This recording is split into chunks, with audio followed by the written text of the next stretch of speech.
ஆனா இன்னைக்கு நம்முடைய திருப்பதியில டெம்பிள் கனெக்ட் இந்தியாவில் இருக்கக்கூடிய சாதுக்கள், சன்னியாசிகள், பெரியவர்கள் எல்லாம் வந்திருக்கிறாங்க. அதே நேரத்தில் 3 முதலமைச்சர்கள், சந்திரபாபு நாயுடு ஐயா, தேவேந்திர பட்னவிஸ் ஐயா, பிரமோத் சாவந்த் ஐயா, கோவானுடைய முதலமைச்சர், மகாராஷ்டிரா முதலமைச்சர், ஆந்திராவுடைய முதலமைச்சர், எல்லாரும் ஒரு இடத்துல இந்தியாவில் குறிப்பா நம்முடைய கோவில்களை மையப்படுத்தி எப்படி ஒரு பொருளாதார மாடலை உருவாக்கலாம்.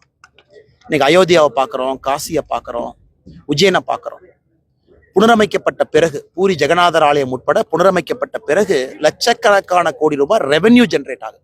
அதாவது கோவிலுக்கு சாமி கும்பிட போறோம், தர்மத்தை காக்க போறோம் ஒரு பக்கமா இருந்தாலும் கோவிலை வச்சு எப்படி ஒரு பொருளாதார மாடல் உருவாகும் அப்படிங்கிறது இந்தியா முழுவதும் பார்க்குறோம்.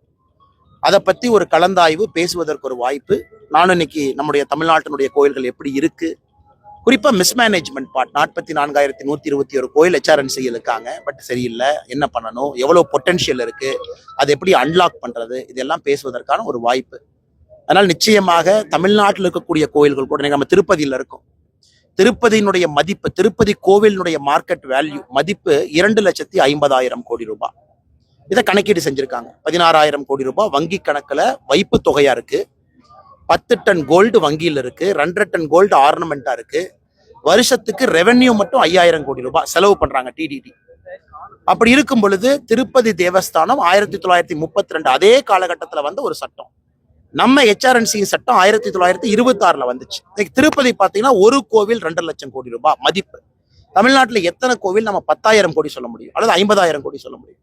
ஸோ டெம்பிளுக்கு அவ்வளவு பொட்டென்ஷியல் இருக்கு, அவ்வளவு வேல்யூ இருக்கு. அதை அன்லாக் பண்ணோம்னா அந்த கோவில் மட்டுமல்ல, கோவில் சார்ந்திருக்கக்கூடிய மாவட்டம் மட்டுமல்ல, அந்த பகுதியே இந்த பொருளாதார அடிப்படையில முன்னேறலாம். அதுதான் ஹார்வர்ட் ஸ்டடி, திருப்பதியை பத்தி ஹார்வர்ட் பண்ணிருக்கக்கூடிய ஸ்டடியும் நான் கோட் பண்ணி சொன்னேன். திருப்பதியில எந்த மாதிரி வேலை வாய்ப்பை திருப்பதி தேவஸ்தானம் உருவாக்கி இருக்கிறாங்க, தேவஸ்தானத்தை நம்பி திருப்பதியை சுத்தி எந்த மாதிரி இண்டஸ்ட்ரி வந்திருக்கு, டிரான்ஸ்போர்டேஷன் பிசினஸா இருக்கலாம், ஃபுட்டு, வேல்யூ ஆடட் ப்ராடக்ட்ஸா இருக்கலாம். ஏன்னா கோயிலுக்கு என்னென்ன தேவையோ ஒரு பெரிய நகரமே இங்க உருவாகிறது. அதை தமிழ்நாட்டிலையும் செய்யணும். அது நிச்சயமாக தேசிய ஜனநாயக கூட்டணி, பாரதிய ஜனதா கட்சிக்கு அந்த வாய்ப்பு கிடைக்கும் என்பதெல்லாம் இங்க பேசியிருக்கு.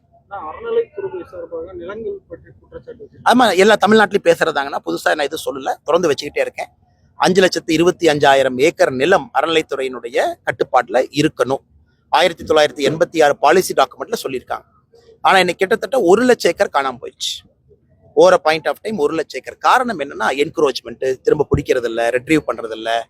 மொத்தமா அறநிலைத்துறை இந்த லேண்ட் இவ்வளவு, அதெல்லாம் கோட் பண்ண எவ்வளவு ஸ்கொயர் ஃபீட் லேண்ட், எவ்வளவு ப்ராப்பர்ட்டி வச்சிருக்காங்கன்னு அவங்க காட்டுறது 300 கோடி ரூபாய் வருமானம் காட்டியிருக்காங்க.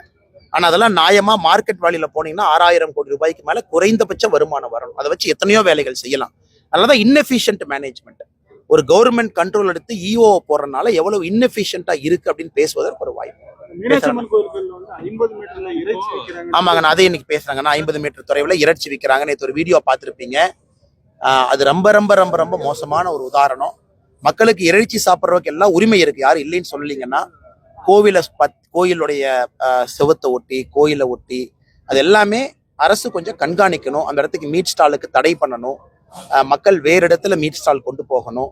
அதெல்லாம் கூட அந்தந்த மதத்திற்கு நாம் கொடுக்கக்கூடிய மரியாதை. அதையும் நாம் சொன்னேன். எப்படி ஒரு ஆக்ட் இல்லை, ஒரு சட்டம் இல்லை, ஒரு ஸ்ட்ரக்சர் இல்லாதனால என்ன வேண்டுமானாலும் தமிழகத்திலே நடந்து கொண்டிருக்கிறது என்பதை பேசுவதற்கும் ஒரு வாய்ப்பு.